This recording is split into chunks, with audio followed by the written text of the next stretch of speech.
Here are a few things every founder needs to know about raising venture capital. Number one is you need to think of VC as a product that you're buying.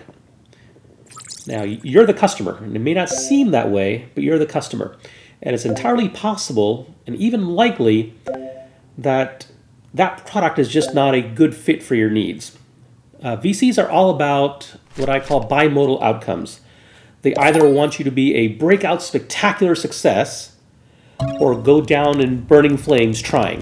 What they don't want is any of their portfolio companies kind of looking for that single or double hit, looking for that kind of modest outcome. So, because if everybody's trying for that breakout success, some will succeed and they will carry the rest of the portfolio. That's just the way their business model works. And so the thing you need to know is that just because you're a bad fit potentially for venture capital doesn't mean you have a bad business. You could have a perfectly good business that will do well, but it just may not be a good fit for venture capital and what they're looking for. The next thing you need to know is if you do decide to go out and raise venture capital, be prepared to get a lot of no's. We'll talk more about that. But it's a relative game. What I mean by this is that recognize that any individual VC probably does 2, maybe 3 deals a year.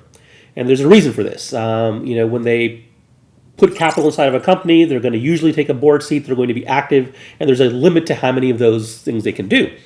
And so they're going to invest in maybe 2 or 3 companies over the course of the year, and they're going to see hundreds of possible deals. So when they pass on your company, it's not because your business is terrible or your idea is bad, it's because one of the other hundreds of companies that they looked at was a better fit for what they're looking for. Better fit their criteria. So this is not an absolute judgment. It's a relative judgment based on their set of criteria. So I wouldn't take it too much to heart. The next thing is you need to kind of recognize that the problem investors have and the problem customers have are different. So let's say you're talking to both. Investors they want to see growth curves and business models and things like that. Customers want you to build a product that solves their problem.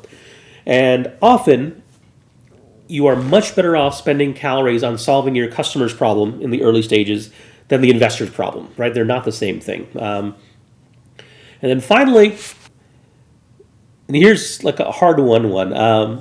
When you are meeting with the VCs, there's 3 possible things they can tell you. One, they can tell you yes, right, which is awesome. Unlikely, but awesome. The other thing they can tell you is no, which is, sorry, we're going to pass, which happens all the time. And the third one is a maybe.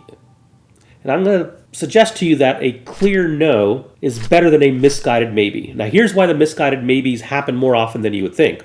So let's say you go pitch a VC. And it's like you came from a great school or you come off as super smart. But they're not really sure whether they should invest or not.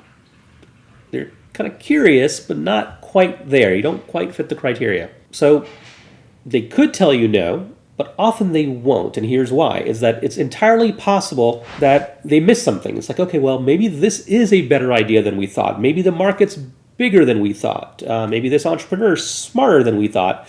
And I don't want to say a flat out no, because then I'm going to miss out on this thing and have regret later. What they will do instead is give you what I call a misguided maybe, which is they'll go off and say, well, we like it, but can you go do some work and figure out this and solve these particular problems or answer these particular questions, meet these set of people, and kind of come back to us. They'll give you homework.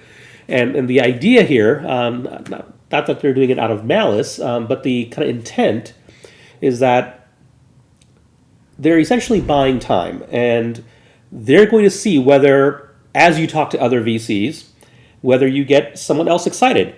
And nothing else gets a venture capitalist more excited than when another venture capitalist that they respect gets excited.